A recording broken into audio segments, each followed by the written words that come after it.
não sei, Larissa, se você até em arte, né, como vocês estudam isso. Porque uma coisa é, né, o estudo da arte, a compreensão da arte, fazer a arte, enfim. Mas e daí viver da arte?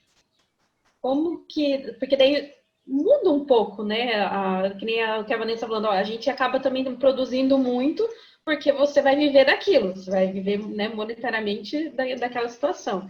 Quando eu tenho uma história em quadrinhos sobre o Van Gogh. E daí que nem ele passou, né, anos construindo e não vendeu nada. Né? Muito depois que ele morreu, que alguma coisa vendeu e tudo mais. Então, assim, hoje a gente já não vive essa situação, né? Porque acaba usando da arte para viver. E como que fica? Essa questão do mercado de arte, ela é bem complexa, né? Até existe uma crítica muito grande dentro, né, da arte sobre os artistas que focam muito na questão da venda, né? Tá vendo? Uhum. Do dinheiro mesmo, que nem Romero Brito, por exemplo. No meio artístico, ele é repudiado, porque é uma arte feita para venda. É igual outros artistas, né, de épocas anteriores que eram recriminados por isso. Então, o mercado de arte é uma coisa muito bizarra, assim, né? Tem um livro que se chama... polêmica também. Muito polêmica, dá muito pano pra manga. Tem um livro que se chama... Hã? Dá para fazer um podcast só sobre o mercado de arte. É bem interessante. É algo que me interessa muito, inclusive, para... Né? Tem um livro ótimo sobre isso. Que explica bem didático, assim. Me passa. Eu vou passar para vocês. Se chama Isso é Arte? E daí ele traz reflexões sobre o mercado de arte. É azul, né? Oi? Não, nada. Esquece. É um livro verde, se não me engano. Vou procurar ele ali. Eu achava que era azul. Azul, verde. Mas sobre essa questão da fantasia, eu que estou em sala de aula, agora não, né, porque está no remoto, mas em sala de aula isso é muito nítido, porque assim, eu tenho de 6º ano até 3º. E no ensino fundamental 2, né, essa fantasia ela é muito latente, ela é muito sem bloqueios, né? Não existe essa vergonha, esse medo, essa insegurança. Então, trabalhar com um processo criativo, né, em sala de aula, com essa idade, é fantástico. E, às vezes, até os meus alunos do ensino médio ficam me cobrando de professora, você só posta coisa do povo da tarde, né, que é do fundamental. Mas eu percebo, assim, que quando chega no ensino médio, já vem, assim, uma carga muito grande de censura, de insegurança, de medo de mostrar, de medo de produzir. Eu vou meio que copiar o meu colega, porque daí eu não vou estar sozinho nessa. Então, a gente já deixa essa fantasia de lado e começa a se preocupar, né? Daí o Lacan diria com um grande outro, né? Com essa aprovação do grande outro. E na fase adulta, acredito que isso seja mais problemático ainda, né? De se lidar. Porque vem essa cobrança mesmo do mundo externo, do que as pessoas vão dizer, as pessoas vão curtir, não vão curtir, né? Então, essa fantasia, acho que ela é muito fácil nos primeiros anos de vida, ou até a chegada do ensino médio, da adolescência. E na fase adulta, ela é muito mais complexa, né? Como continuar fantasiando e sustentando essa fantasia, né? Transformando essa fantasia em algo palpável. Então, o cuidado que eu acho que entra até em, né, outra discussão, cuidado em relação à expressão das crianças para que isso não seja bloqueado, né? Porque existem muitas coisas que a gente precisa bloquear nas crianças por regras, né? A própria censurar algumas coisas erradas, né? A impulsividade e tudo mais. Só que quantas vezes, né, existem aí crianças que são barradas na própria expressão artística. Né, eu acho que eu lembro já de ter, não lembro se comentei aqui com as meninas, mas eu acho que na turma da Larissa já falei, em algumas turmas também. Eu sempre lembro de um menino que quando ele foi desenhar o Bendito do Céu e que ele pintou o céu de todas as cores, né? Eu falei assim aqui. E daí, eu falei assim, gente, olha o que fizeram com o moleque. A sensibilidade que ele tinha, né? E dele querer expressar o que ele gostava de ver durante o dia, que era o céu da tarde, que tem todas as cores e com uma organização. Eu lembro que era muito bonito. Mas aí, assim, eu lembro que até o jeito que ele pintou, não era uma coisa assim coordenada, né, de ficar tudo preenchidinho. Era rabisco, assim, só que ele fazia todo o degradê da cor com os rabiscos, então foi a expressão dele. Só que só de terem feito tanto auê em relação à forma, eu fico pensando, hoje em dia eu não sei onde que ele tá, né, não tenho contato, eu fico pensando, será que aconteceu, né, com essa questão, assim? E às vezes é onde a gente, não só na arte, mas às vezes até mesmo numa produção dentro do trabalho, né, qualquer trabalho que você vai executar, daí de você ter esse negócio, eu não vou fazer porque alguém vai me julgar. E, né, eu tô aqui com uma ideia para transformar, sei lá, minha empresa, dar uma ideia pro meu chefe, sei lá, alguma coisa assim, e a pessoa se sentir completamente oprimida de não poder falar porque, ó, eu criei uma coisa, mas eu vou ser julgada, né? Alguém vai vir aqui e vai me cortar e falar que não foi legal, que nada a ver. Ai, né? De onde você está tirando isso? Então, daí os adolescentes, por exemplo, já estão realmente sofrem mais, né? Porque a gente já fez bastante. Eu vou colocar para gravada e a gente vê se coloca ou não no podcast. Nem lembro se foi no último ou no penúltimo podcast que a gente fez, que a gente falou sobre arte ou artesanato, né? Eu fiquei com isso na cabeça, tipo, o que é, né? Não que precisa ter uma definição, mas o killing, o que você acha, Larissa? Eu acho que killing são as duas coisas, né? Porque tem um fazer manual, que é próprio do artesanato, mas também tem um pensamento artístico de composição, de cores e de não ser plágio, de ser criação. Então, acho que as duas coisas, ao meu ver, são as duas coisas. Então, no artesanato, assim, na visão artesanato, por exemplo, teria muito dessa coisa da repetição, no caso. De refazer alguma coisa. E da arte, né, expressão artística mesmo é próprio da criação. Sim. E a arte... Deixa eu ir tirando minhas dúvidas, já que... Eu acho que é super válido. Vamos ficar aí conversando disso na vida, que nós vamos ficar super felizes. Porque são coisas que a gente fica pensando, e daí eu fico aqui, tipo, e é isso, não é isso, eu afirmo, não afirmo. Eu não gosto também de encapsular coisas, né? Porque eu acho que as coisas têm que ser abertas. A questão o killing também ele se encaixa na arte decorativa. Existe esse termo? É viável usar esse termo, arte decorativa? Então, mercado artístico, eu acho, né? Porque são inúmeros termos e que cada visãozinha, assim, tipo, de cada eixo tem uma visão diferente, né? Mas tem arte decorativa, sim, você pensar no design de interiores, né? Que é uma questão mais de decoração mesmo. Mas eu acho que o killing também, além de decorar, ele passa uma mensagem, né? Ele passa uma sensibilidade, ele passa uma emoção da pessoa que fez. Então, assim, ao meu ver, é uma coisa que vai além do decorativo. Uhum. Que nem quando vocês estão escolhendo lá as cores dos papéis que vocês vão usar. Já não tem uma coisa que é própria da sua paleta, do que você acha que combina, da mensagem que você quer passar. Eu acho que é além do decorativo, né? Não é só o que é visualmente agradável, é também a sensibilidade de quem está produzindo. Sim, do que passar com a cor, com o movimento, né? Uhum. Porque a gente tem, eu acho que para nós fica um pouco da confusão, que nem nós temos um mercado decorativo que principalmente voltado, vamos pensar assim, mais para a parte da maternidade, por exemplo, né? Que já vem assim a pessoa já te dizendo o que ela quer ter ali. Aí, claro, daí a gente tenta fazer de uma forma, vou me colocar ali e vou pensar como que eu faria isso de acordo com o que a pessoa falou. Mas ainda tem essa visão daí comercial, porque ela tem a ver com o quarto. Então, aí volta-se um pouco mais para o artesanato. eu acho, né? Porque daí tá vinculado com aquilo que foi pedido, tinha um objetivo específico. Agora, vamos pensar que nem você, Denise, que a Vanessa também, que às vezes, né, cria para vender lá que nem na loja, mas sem essa coisa desse pedido, ó, faça assim, tem que ter esses elementos. Não, eu ponho um elemento que eu quero, vou lá, vou fazer. Aí seria essa parte da expressão artística, no caso.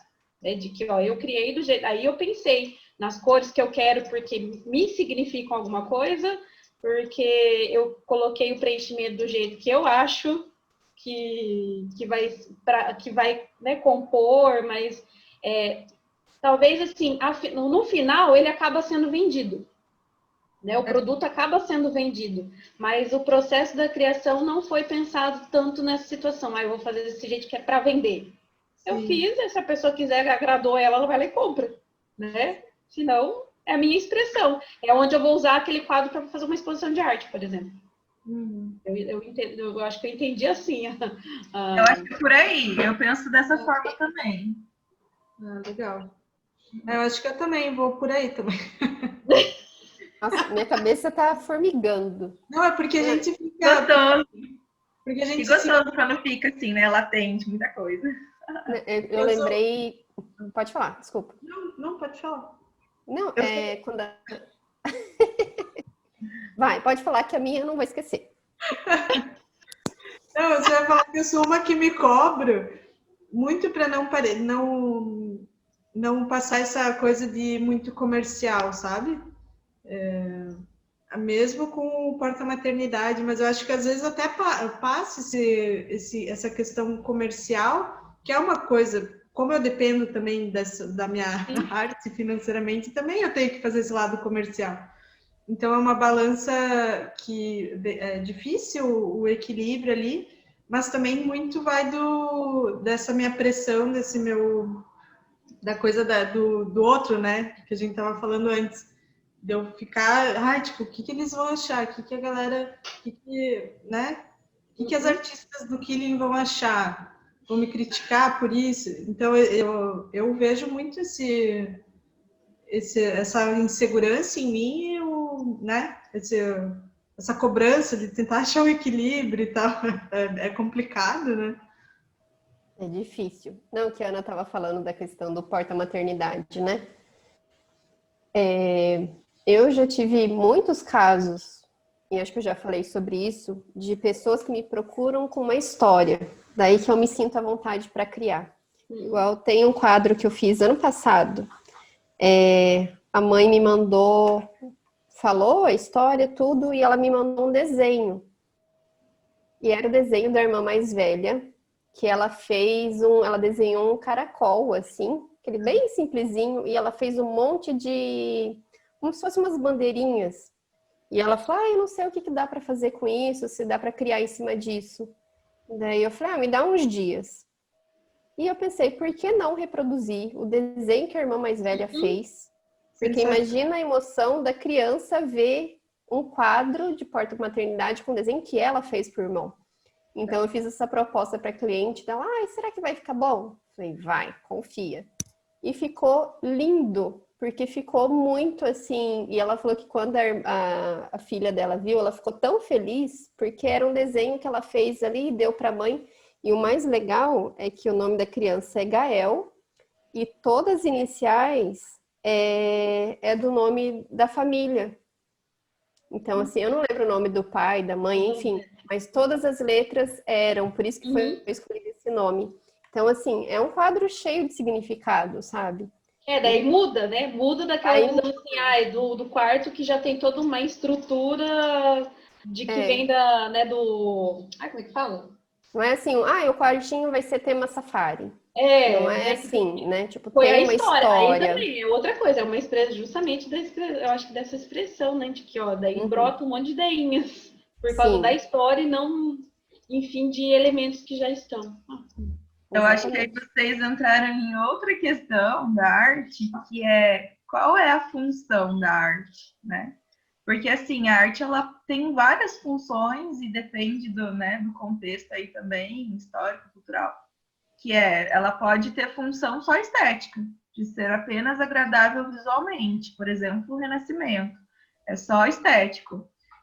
Ou ela pode ter uma função de reflexão. Por exemplo, a arte contemporânea, você tem que pensar, você tem que entender a proposta do artista, você tem que entender o conceito que ele quer desenvolver para você conseguir entender a obra, né? Então, ela tem uma função reflexiva. Ou você pode ter uma função de exteriorizar sentimentos, que nem os movimentos de vanguarda. Aí, né, Van Gogh, Gauguin, Munch, então é uma função de passar sentimentos. Então, né, a arte, ela tem todas essas funções. E é o que vocês estão se deparando aí também com o Killing, né? Essas diversas funções. E tudo bem ter essas diversas funções, não precisa ser uma só, né? Existe tudo isso e tudo bem. Ah, que legal. Isso é muito esclarecedor. Acho que eu não vou dormir hoje. Muito legal.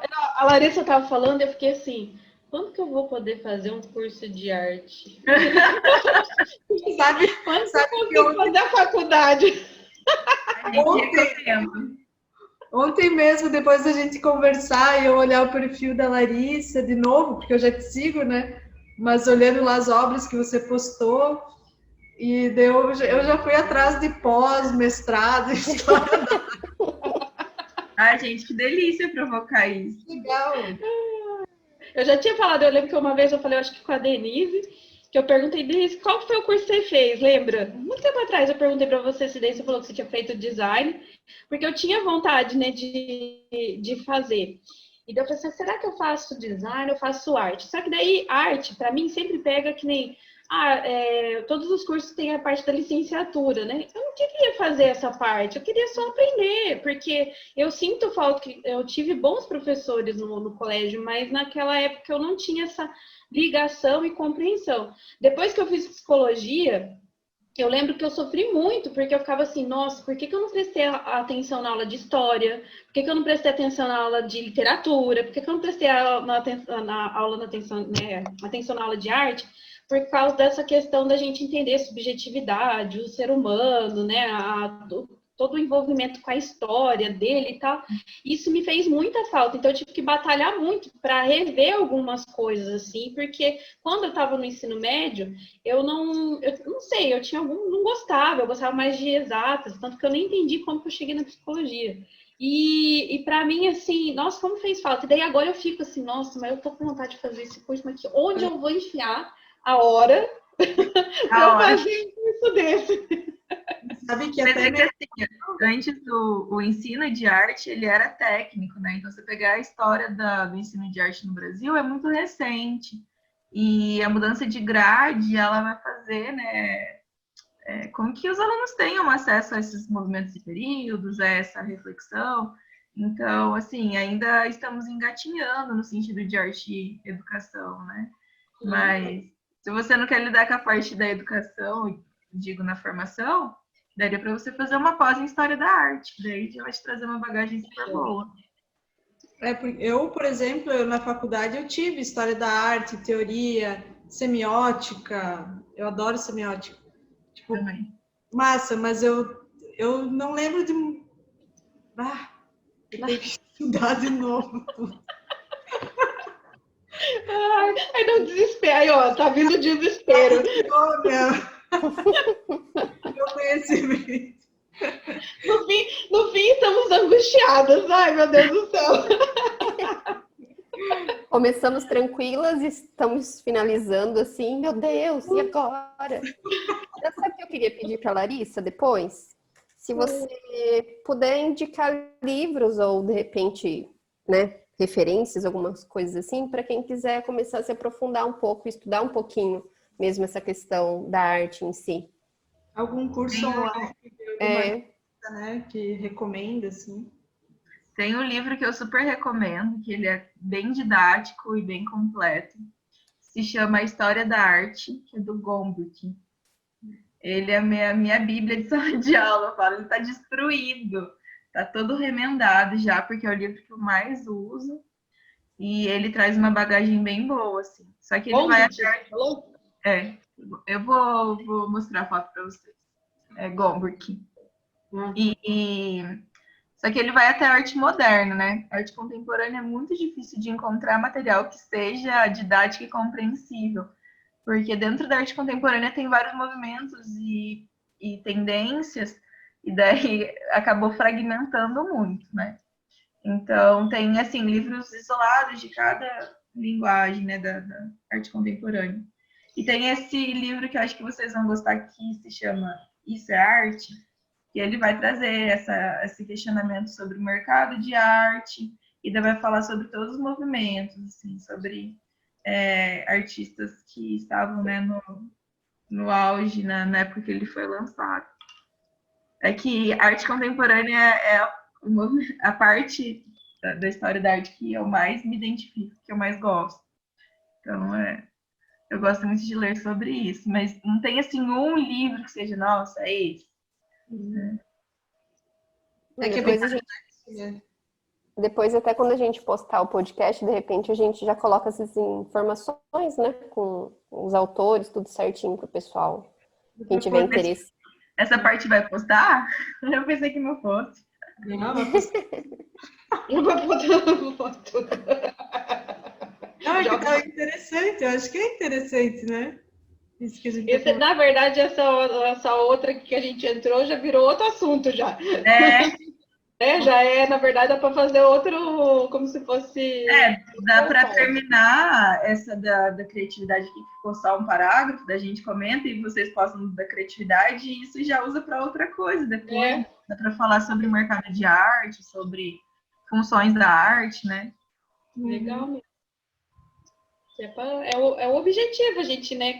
O dia que eu estava conversando com a Larissa, eu falei assim, a gente fala sobre para que as pessoas, assim, busquem mais, né? Não fiquem, tanto que a gente nem fica falando da técnica em si, a gente usa como exemplo, né, o killing, porque é o que a gente vive, mas assim, é legal que as pessoas tenham essa vontade de ir além mesmo, porque é o que transforma, né?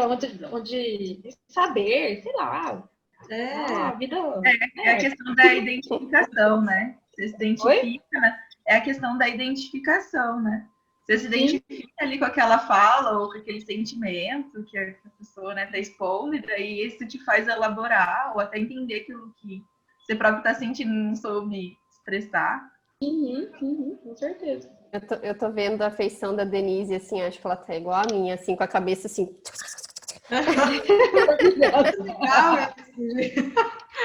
Né? Eu acho que eu vou passar o dia hoje, tipo, meu Deus, será? Eu também. Tipo, a gente vai estar fazendo outra coisa, mas o Google vai ter uma aba ali. Pesquisa. Mas isso é muito bom, né? Espero que outras pessoas fiquem assim também.